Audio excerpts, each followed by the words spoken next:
I've been on the side where I've been in partnership with a really driven entrepreneur, and I know how much of myself got sucked into the gravitational pull of my partner. There's a challenging, darker side to entrepreneurship that we're not readily sharing with our immediate family or community.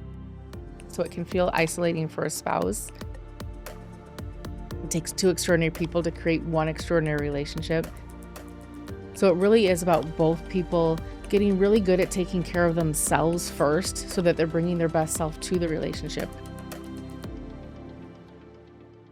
So you are here with us today at LeaderPass Studios, and so excited to have you and filming one of the coolest training programs that I can't wait for people to hear about. And you have such an interesting background and interesting career in what you do and how you help people and who you work with, and I can't wait to get in it. But welcome. So glad you're here. Thank you. It's my pleasure. Thank you. Now you're from and you live in around Chicago? Yep, area? Chicagoland area in the suburbs. Okay. And why don't you tell me what you do in your words? I've got a description. In fact, it was funny before we were about in the middle of your film day today. And I was out in the hall with about 12 people who had walked by to take a look and say, what is this? And how does this work? And I said, well, today, I've got Kelly and she's in and here's what she does. And they're like, oh, wow, that's cool. So tell everybody what you do. I coach entrepreneurs and their spouses. So I started coaching entrepreneurs exclusively in their business back in 2004. And I noticed way back then that my clients fell into one of two camps: those that would count their marriage or their spouse as their greatest asset, and those that didn't. Okay. And the ones that were like would count their spouses as raving fans were always hitting new levels of holistic success, faster, easier than their counterparts who had marital strife or didn't have a partner. There always seemed to be a ceiling of complexity that they were up against. And so I noticed, like on day one of my coaching career, that the spouse could make or break a business as much as a business could make or break a spouse. Wow. Wow. And that's either man, woman, any of that is on the table when you have those. And that's because of personalities. Well, the way that I describe it is the traits that make entrepreneurs really successful in business. They're creative, they're passionate, they're driven, they're ambitious, they're well connected, they're creative. Those traits tend to be challenging in personal relationships. So if you're driven in business, you can be control freak at home. If you're passionate, you can be emotional. If you're creative, you can be manic. So the way that traits that serve us in business are tend to be the same traits that are challenging in personal relationships, which creates some odd dynamics between entrepreneurs and their spouse at home. Sure, sure, sure. And so you work with one, or do you work with both typically to take them through this process? It actually depends on the couple. So I have some clients that are just entrepreneurs, and I call it the 360. So I'm working with them to hold them accountable to make sure that they're not only focusing on how to grow the business, but that they're being great spouses and partners at home, Hmm. taking care of themselves physically, spiritually, emotionally, intellectually. So I'm looking at a 360 data point if I'm just working with the entrepreneur. And for some couples or some entrepreneurs or even some spouses find a blog post or heard me speak at an event and they want me to work with them as a couple. Oh, And so nice. in that instance, I'm working with them on their personal relationship. Business gets into the mix, of course, but the focus is on their So relationship. even the spouse hearing you is like, hey, we need you. Why don't you come help out? And is that well received, or is it tricky whenever that comes in from a spouse in that case and not necessarily the lead entrepreneur? Yep. So when the spouse finds me, whether again they were at an event that I was speaking at or they found a blog post or they were referred to me and I get to the spouse first, it's very well received because I've been on the side where I've been in partnership with a really driven entrepreneur and I know how much of myself I lost and my own drive and ambition. I like how much of myself got sucked into the gravitational pull of my partner. And so when I tell that story, the spouse is like, finally somebody understands, because outside looking in for a spouse it might be like, oh, you have a great life, you guys get to travel so much and there's so many opportunities, and it's like, well, yes, that is true, but there's also a challenging darker side to entrepreneurship that we're not readily sharing with our immediate family or community, so it can feel isolating for a spouse. So when I get to tell my story as the partner, spouses really connect and there's like tremendous relief. Mm. A lot of times spouses will start crying within the first 15 seconds, like, finally somebody understands me. So if I get to the spouse first, it's well received. What doesn't work well is if I'm working with the entrepreneur is in one of my audiences and goes home and tells his or her, his wife or her husband, "Hey, call this lady. She's gonna make you a better partner." Oh, That lands like a I lead wonder why balloon. that didn't go well. That didn't go well. Oh, that's crazy. So it really depends on who gets to me first. Yeah. That's great. Now you have how did you get into this field? Because I know your background. I know you worked for several years with a very popular coaching program and some amazing people with Dan Sullivan and strategic coach. But how did you get into this field? What led you into this exact space? Because it feels pretty niche to me. Yeah, it is. And I say that my purpose found me. So I was actually a recreation major in college. I wanted to be in the fun. I wanted to be with concerts or wedding planners. So my career was in cruise ships and resorts. And so right after I got married, we were moving back to Chicago because we wanted to be closer to family. And so I hired a headhunter to help me find my next job. And she said, "Go to this interview or go to this company. They set up workshops for entrepreneurs." And I was like, "That sounds terrible," because I imagined myself in a sterile convention hall, like assembling trade show booths Yeah. or something. But I needed a practice interview, so I went anyway. And as soon as I walked in the doors at Strategic Coach, it was like I found my mothership. And the interview began, and I found myself just like inherently speaking this language, and it was hand in glove for me. Mm. And so that my purpose really found me. And so when I got to strategic coach, it was my role to help my clients learn all the concepts and content in their workshops. And then when they got that back home, it was my job to help them integrate. Here's how to make this tool work for you. Here's how to make this concept work for your team. So I got really, really skilled at tons of Gotcha. industries working with so many entrepreneurs, hearing, the things that they talk about in workshop rooms when they're away from their spouses and their communities and their team members, and they finally have an opportunity to talk about the top and bottom 1% of real life. Yeah, and you were on staff there, Yep. so you weren't like a consultant of. You were like part of the team, Yep. I part of was that part of team. the team. So I would stick with a group of clients and I would be in all of their workshops throughout the season, however long they're in the program. And then quarterly in between workshops, working with them and helping to coach their team on how to use the tools and concepts. It's awesome. So you got to see you were essentially you became that type of a business person yourself. I Yes. mean, you can't help but be around it to begin to probably be influenced by it. And if it was in your DNA, it was there waiting to Yeah, come out. Yeah. it really unleashed it, and when you think about getting to spend, I think I was there for like 3.5 or 4 years, every single day around successful entrepreneurs, hearing what they're doing, learning these concepts, like that education alone transcended anything I could have learned, even at an Ivy League studying entrepreneurship, because I was in the mix with my clients talking about these things and seeing what they were going through. So when you were, is that, did you kind of get indoctrinated into this idea that there is a spouse scenario or an issue relationally by being around people like that or the clients? Or was it more about just a select few and you're like, you know what, there may be a need here? I think it was because the time of my life and the season of my life where I started, as I said, I was a newlywed. I was 25, so I was in that season where all of my friends were getting married. There was, either a bachelorette party or a wedding shower every other weekend, and I was just in the season of paying attention to marriage.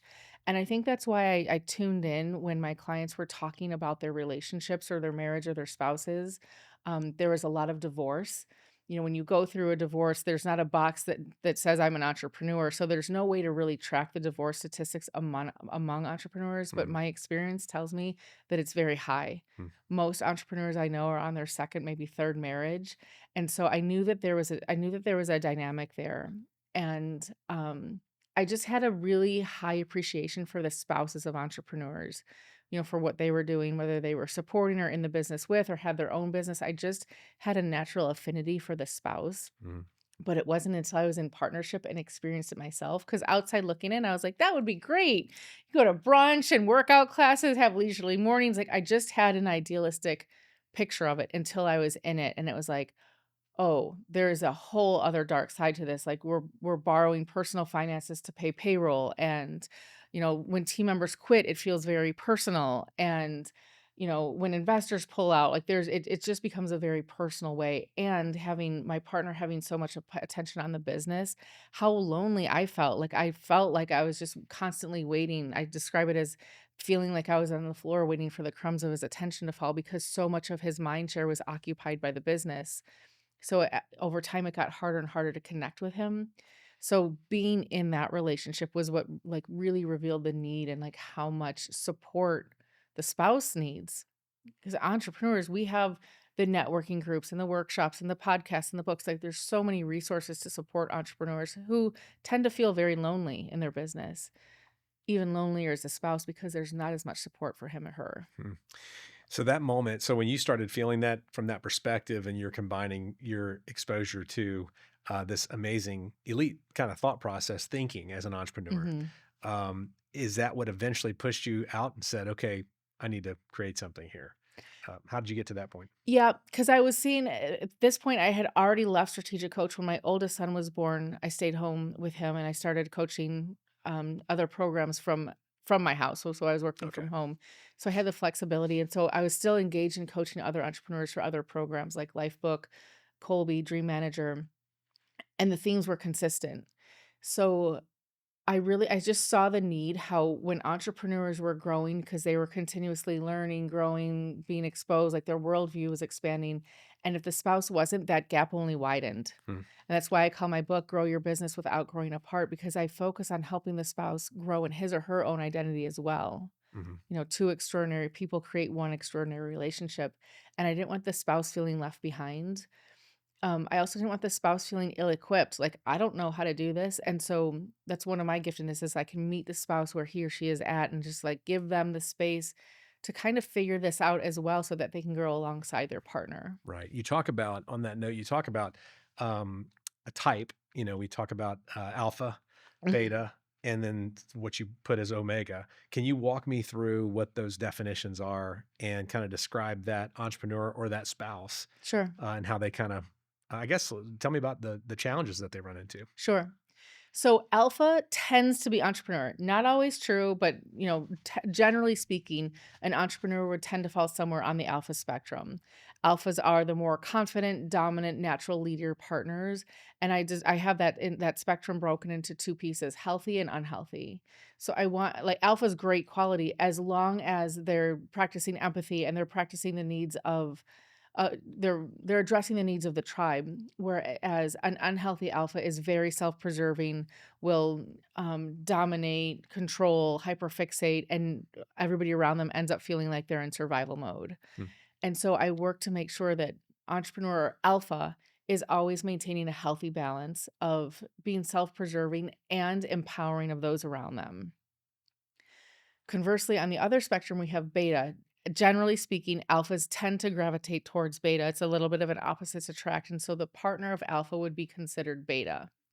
Beta has the same spectrum falling from healthy and unhealthy. So a healthy beta would be somebody who is confident and supportive, self-possessed and encouraging. He or she is not going to betray themselves to support the partner. Where unhealthy beta is chronically exhausted. They've been self-sacrificial to a point of exhaustion. They feel alone. They feel frustrated. They feel constantly exhausted because they're always giving of themselves and not much is coming back. And so my encouragement is moving towards healthy beta and ideally into a sense of omega, which is the perfect blend of alpha and beta, where an omega can maintain high levels of confidence regardless of the state of the relationship or where her partner might be standing. Okay. Can you have a healthy alpha and an unhealthy beta? In other words, I'm picturing the unhealthy alpha driving the beta to that being Mhm. unhealthy. But can you have that Sure. mixture? And is your goal just to help both understand how to get this? In this case, if it's the spouse or whatever, back to that omega Yep. state? Yeah, it's not as common. Normally, if alpha has gone unhealthy, it forces their beta partner into unhealthy because he or she is just looking to keep the peace. Yeah. They're looking to avoid the next landmine. Occasionally, I do have healthy alpha who can see that their spouse has given too much to the kids or their family or their job, and they're like, "This person has completely lost themselves. They need help, but they're not gonna listen to me," Mm, which is the value of a coach of having a third party come in absolutely. because it's a safe space for both people to explore those truths. You talked today when we were watching you film your training program, which is going to be just fantastic. And what I love about it is that you did this as if you were, because you do a lot of one on two Mhm, as it is. In fact, I think I talked to you the other day, and you're like doing an intensive, and I thought you were attending something, and you're like, no, I go in, you fly in to mhm. that couple and work with them for 2 days, a day or two, Yep. and you're submerged in their world to really do that. What I love about what I saw you doing today is you're taking what you normally do in that environment, that one on one, and giving the core content, if you will, to Yep. help people understand because it feels like a big chunk of this is self awareness. And you talked about that. Yeah. Yeah. Creating a course like this for relationships is actually a lot more challenging than it might seem, especially for a coach who's used to just like really being nuanced on like the tones and the words and the delivery and like there's something back here and like really picking up on what's not being said. Mhm. So the course is really designed around the major themes that tend to be really, really consistent among entrepreneurial couples. Yeah. I talk about play and why it's so important for play is because entrepreneurs are, they get into flow state at work and they can be addicted to their work, and so the way to counterbalance that in our personal lives is to have a ton of fun through play. I talk about praise because entrepreneurs can get a lot of attention and praise at work, but if it's not happening at home, it kind of helps them gravitate back towards work, fueling that workaholism. Mhm. Having a sense of purpose is really important for a spouse because if an entrepreneur is purpose driven, and the spouse isn't, that can contribute to the ambition gap. One person is growing and the other isn't. And so there's consistent themes that I see frequently that is how this course was born by just packaging those together. How do you I wanna talk about that because I did hear you talk about, the premise behind somebody who, let's say the entrepreneur is very purpose driven, Mhm. and they're really clear, they look very talented, obviously, they're using their talents and their gifts and succeeding. How do you help the spouse who may not, or a beta in this case, who's feeling like, "I don't have those gifts, I don't have those skills, I don't feel like I'm keeping up." How do you help bring that, to a new level? Yep. Um, Self-awareness and empowerment. And so number 1, like, I don't want you to have those gifts. We don't need another this person in the world. We need you at your fullest. And so what are your gifts? What are the things that light you up? What are the things that like really contribute to your confidence? Sometimes they're not sure. Sometimes it's been a while since they felt that confident. So one of the things I have them do is a 10 by 10. Do 10 things every single day before 10 a.m. that bring you tremendous confidence. And that can be your favorite playlist, your favorite scented candle, your favorite podcast, an extra squeeze of your kids before they leave, or great connection time. And so just helping them get back to the feeling of like feeling like I'm alive again, feeling like there's something else, because when that confidence comes alive, that's when their own natural skills come out. And so it's really about helping them discover their own skills and not trying to duplicate or carbon copy what their partner's known for. Yeah, which is incredible. Mhm. It's funny, you don't see, the picture you're describing of Omega. I'm imagining this as a couple and you've got kids and we've got kids and, we're both entrepreneurial, and I think about what effect, healthy, let's just say healthy, or Omega Mhm. couple in this case, what kind of a positive effect that can have on the kids. Have you seen, couples you're working with, have you seen it transition or actually positively change in a way that can help swing kids who are having an issue or having a tough time right now dealing with the imbalance or the unhealthy? Sure. So when kids are watching that imbalance and they see one person totally depleted, just exhausted, depressed, lonely, and like that parent's batteries are dead, it actually puts a burden on the kids. The kids tend to feel responsible for like maybe I can like make mommy or daddy happy, or maybe if I do this, maybe, and so it puts some people pleasing energy into the kids. Whereas when they see both parents that are self-possessed, confident, healthy, and happy, it empowers them to have their own space for this. I grew up with a working mom, and it was really empowering me for me to see her go out and like earn her own money and have her own career. And my dad was a business owner, so I got to see them having their own lives and then come together to create that power couple dynamic. So that influence is there. I mean, that's a even if it's an imbalance at first, when you work with a couple, you can see those changes happen even within their kids, Yeah. beyond that send off. Yeah, absolutely. It's great empowerment for them. New couples starting off, what advice would you give to somebody? You were talking a minute ago about being, newlywed as you were going into your career there, but what would be a piece of advice you would tell them, as they're starting their relationship, at a deeper level, knowing that there's a good chance they're either both alpha or alpha beta, Mhm. and they need to work towards this middle? I think regardless of where they are, and this falls for everybody, is the things unsaid tend to create the most conflict. And so we don't wanna say things because we don't wanna start a fight. We don't wanna say things because we don't wanna hurt our partner's feelings. We don't wanna say things because we don't wanna be held accountable and have it put back to us. So there's a host of reasons why we just don't say things. And what that does for me is it feels like it becomes like a pebble in the shoe. Mm. At first it's like, "Oh, it's just a minor irritation. I can deal with it." And so you continue on your hike, but over time it's like that blister starting to get, or that pebble starting to get really irritating, and now it's becoming a blister, and so you start to limp. So now you're limping to accommodate this blister and now your hips feel off, but you still go because you don't want to bring it up now and it's so petty and it's been so long. Why would I bring this up now? And so now your hips are out of whack and now you're doing this to accommodate your hip and now your shoulders and your neck go out of whack and it creates a lot more problems.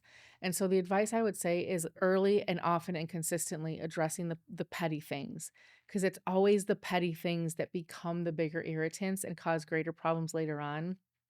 And so out of the gate, just getting into a habit of I like to have a marriage meeting where it's not date night. It's a separate, devoted time to talk about the logistics on the calendar, meal planning, carpooling schedules, family events, any travel that's happening. And also on a weekly basis, checking in and saying, look, here's what worked and here's what didn't work. I love that you helped me make dinner the other night. I love that you help get the kids ready for school. I love that you took the dog to the groomer. Those all of those things, it's wild appreciation. So we start with appreciation of like, this is what really worked because behavior that gets rewarded gets repeated. Right. And so if we can affirm and speak into what works, that's great. But also, here's what didn't work. I didn't like it when you made that joke about me in front of your friends. I didn't like it when you didn't let me know that you were going to be 2 hours late after work. And so there's a natural weekly stopgap where you can stop and check in like, "This didn't work for me." And Mhm. it's not an insult, it's not a criticism, it's just like, it's a boundary, it's a standard, it's an expectation. So communicating those frequently, early, and often is what I would tell married Beginning couples. that habit out of the Mhm. gate. I love it. Yep. Let's talk about pursuit because I heard you talk about pursuit. Explain Mhm. pursuit and how that affects those personalities or those types of people. Pursuit really is about when you think about an entrepreneur who charges out of the door every single day to go charge new markets and get new employees and get new customers and investors and all of these things, that entrepreneur is in pursuit all the time. So we're seeing a huge output of effort into the business. And a lot of times the spouse of an entrepreneur will think, man, if I could just get 1/10 of that kind of attention or that kind of energy or that kind of pursuit, imagine how different our relationship would be. And so the sense of pursuit is taking a portion of that output and putting it back into the relationship so that your spouse feels like you're taking all of that problem-solving energy that you have, all of that creativity that you have, and now you're actually looking to build the marriage with it as well. We're going to plan vacations that don't have anything to do with my work trips. We're going to have standing lunch dates. I'm going to come and intentionally find you and intentionally connect every day after work and like putting that energy back into the relationship because it communicates a sense of desire. My partner wants to be here. I'm as important as the business. Often spouses feel like business gets the best of you, I get the rest of you. So shifting that pursuit into the marriage actually helps the spouse feel desired and more connected. Yeah, and I can hear that alpha or maybe the unhealthy saying, "I'm doing this for you, and I'm working that hard, and I'm trying to go slay the dragons and succeed for you." I hear that all the time. Everything I'm doing is for them. And that's true to a point. But when you've created a lifestyle that's in the top 5% and, like, you're looking around the landscape, and you're like, "We're doing pretty well." At a certain point, we have to admit that this is no longer about the family. Hmm. When the family is doing well and the family's set up and we've created the opportunities we've always talked about, and now you're still working 60, 70 hours a week, this is no longer about us. At this point, we need you back here. We need you doing life with us. We need kids, family, or the partner. So is that only at that time where you say that, or is it, hey, that's something that they should really be thinking about long before they reach that pinnacle of success? Like, how do you look at that? It really depends on the season. A lot of times early on out of the gate, there's a lot of debt. There's a lot of friends and family money on the line. So taking free time at that time might feel a little reckless to the spouse, even like we got to build, we got to go. And I would also say that play is a prerequisite to success. Dan Sullivan talks about this, about having free days should be the first thing on your calendar because it actually sets up your creativity. So there's an argument for both. Um, and when the spouse is saying that this is no like you being outgone this much is actually being counterproductive, it doesn't matter what the business is creating in terms of opportunities because the emotional cost is far greater. That's awesome. Play, you've said that several times. Can you paint a picture of what that looks like? Sure. There's a hierarchy to play. So couples who are maybe a little contentious or a little their connection is a little weaker, getting into like a really fun activity together might not feel super compelling. And so when I talk about couples that are a little bit more challenged, like just start getting out, go see a comedian together, go watch a live musician, go to karaoke night, like go see something where you're watching people together, but it doesn't require a high degree of engagement or interdependence, but it gives you something different to talk about. It's a pattern interrupt from the day to day. And all the way to the other end of the spectrum where you have really high engagement, really high interdependence with something that might be like dance lessons together or cooking lessons or playing pickleball together. That builds higher intimacy and engagement because you have to work interdependently together. And it's your childlike state coming out. It's what builds the connection. It's where love grows because you're out of the rut or the day-to-day grind. Yep. So play just loosens the soil for And relationship. so who's play for? Is it for both or is it for the busy entrepreneur only? I mean, who's it really?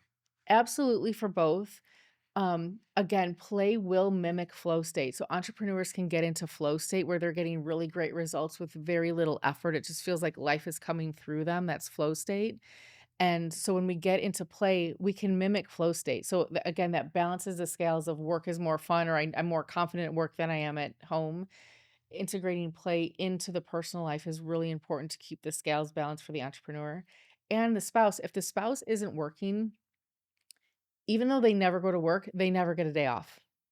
The running the house, running that management is always on their plate. They never get a break either. So play is equally important for the partner because the partner is likely carrying an invisible workload of inventorying all the supplies and all of the groceries and all of the home needs and when are the next appointments and when are the next household helpers coming or the landscapers and all of that. They're managing an invisible workload that they also need a break That's from. awesome. That's a great picture. Protection. I just want to hit that as well because I remember you talked about that and had lots of good tips around that and what the importance is of protection in it. Yeah. Protection is important for entrepreneurial couples because the entrepreneurial journey is just covered in risk, financial risk, social risk, longevity risk. There's just a lot of risk balled up with entrepreneurship. So increasing the sense of protection, especially for a spouse, is super important because there's ways that we want to protect the family financially, whether that's through life insurance policies or making sure that a certain amount of or a certain percentage of the income is liquid or accessible. We're looking for familial protection. There might be extended families or well-meaning in-laws that don't really know how to honor boundaries. There might be exes from previous relationships that maybe you're co-parenting with that need some new boundaries and need some new conversations around those as well. There's social risk. If you own a business in a small town, you're likely employing half the community or the customers or your neighbors, and so having some protection around what the social expectations are as well. And so instilling a strong sense of protection, helps a woman feel more secure, and it helps the partner of an entrepreneur feel like their needs are being met as well. Mhm. That's a big deal. It's a Mhm. big deal. Any other things come to mind as far as in the relationship that is, I don't know, maybe not anecdotal, but what you see commonly as the case? I've had a few, Mhm. just come to mind, but anything that jump out to you that you feel like if somebody could hear this right now, it would make a huge difference. There's so many. The big ones are making sure that the energetics are balanced. That's, talking about the alpha and beta spectrum, making sure that both people get a vote in the relationship, that both people feel like they're on equal footing with each other.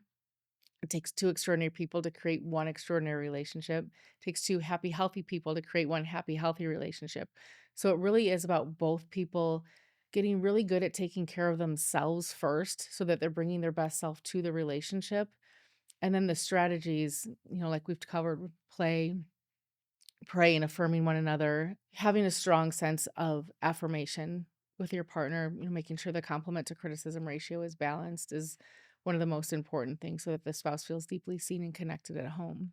So one of the things I really appreciate about you in that you're dealing with all types of very important people, very successful people, people that you are very protective of Mhm. those people, and I appreciate that. I come from a marriage and family counselor background, my folks, my dad, and that's always a very sacred thing. Mm. So I appreciate that you do that. I would like you to, and don't use any names, But I'd like for you to give us a scenario because you talk about self awareness. And Mhm. sometimes I think I've got the extreme example in my head, the guy that takes away his wife's, checkbook, or Mhm. the spouse can't, get access certain websites, which is obvious. That's obvious. Mhm. But the self awareness premise to me is that I could be doing something so subtle in my mind, but that you're like, no, that's actually on the unhealthy chart.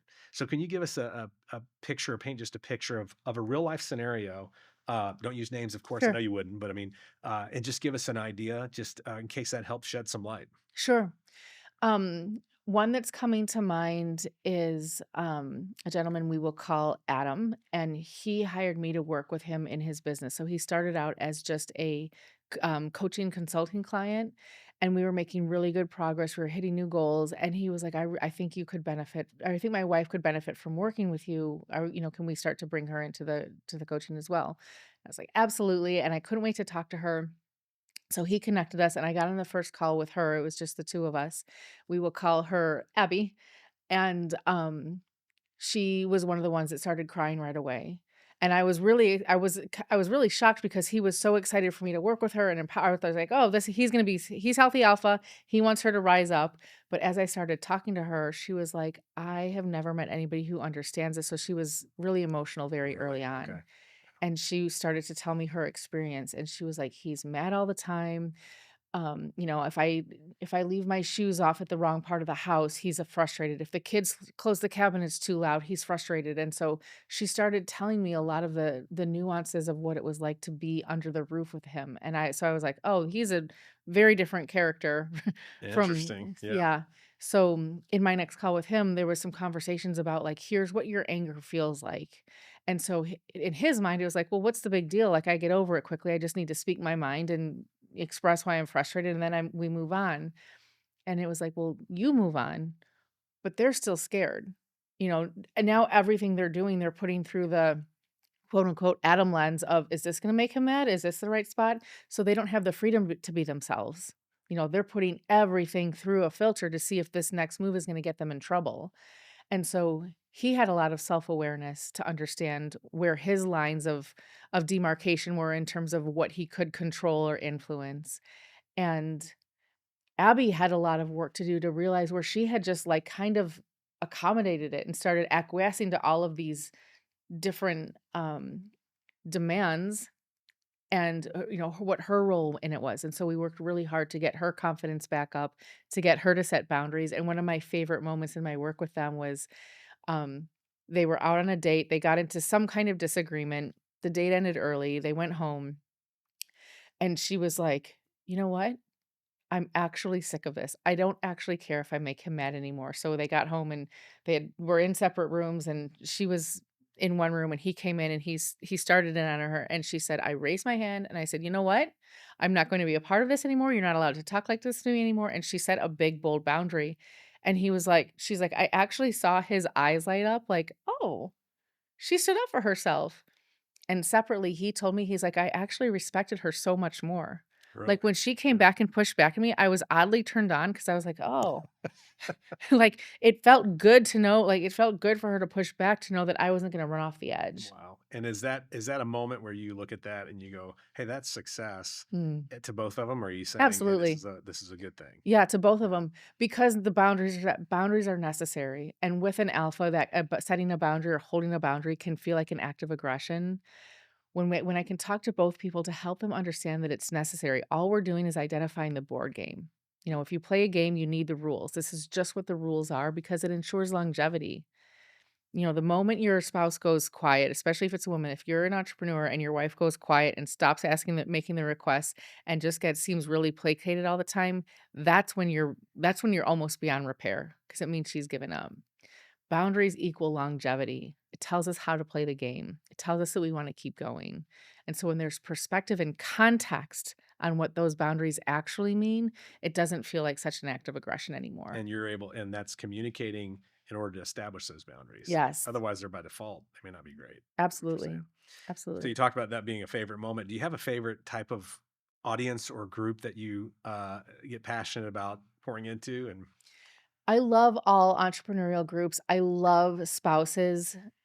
I really love working with entrepreneurial women They are, because I myself high drive, and so entrepreneurial women tend to use a lot of masculine energy. You know, business requires us to build and initiate and systems and structures, which is all very masculine energy. And so when a woman is an entrepreneur, it does change the dynamics. You know, it is that nuanced. And when I can get up in front of women who are strong and assertive and say, "Yes, like, keep going. I don't want you to dim. I don't want you to shrink, but also, I do want you to recognize how powerful our feminine energy is, and that what happens in our feminine energy when we're in our pleasure centers and we're creating and we're dancing and we're at ease and we're letting things flow and we're letting creativity come through us, it's exponentially more powerful for us." You know, I think especially, like, for my generation, we were raised where anytime you did anything like a girl, it was an insult. Mhm. And so it's taken this long to get to this place where it's like the women have really claimed their day of like, we actually have this superpower of our intuition and our creativity and our empathy and our complexity and the way that we can navigate so much at one time. And we've abandoned that. And so helping women get back to that center of like really using their femininity as a superpower and not a liability is one of my favorite things to do. That is super cool. That is super cool. Yeah. Well, so you've got the book, you do the workshops, you're booked on stage. Picture you speaking in front of a lot of people, and that would be just amazing because you had so many great, perspective, not just from experience, but also practical things to do. So I appreciate that. Your new training program, which I'm excited about Yeah. seeing come out. Have people want to contact you or get in touch with you? What's the best way for them to do that? The best way is on my website, which is kellyclements.com. That's Kelly with a Y, and then CLEMENTS.com. Awesome. Well, it's been great having you here. I'm excited about you coming back at some point. I know Me you've got some too. clients in the area. So come back. Let's do this again. I'm sure we'll Yeah. get questions from this. But thanks for trusting us with your Thank content. you. Excited about helping you launch it on LeaderPass in the coming weeks. Me So too. thanks for being here. Yeah, thank you Bye. so much.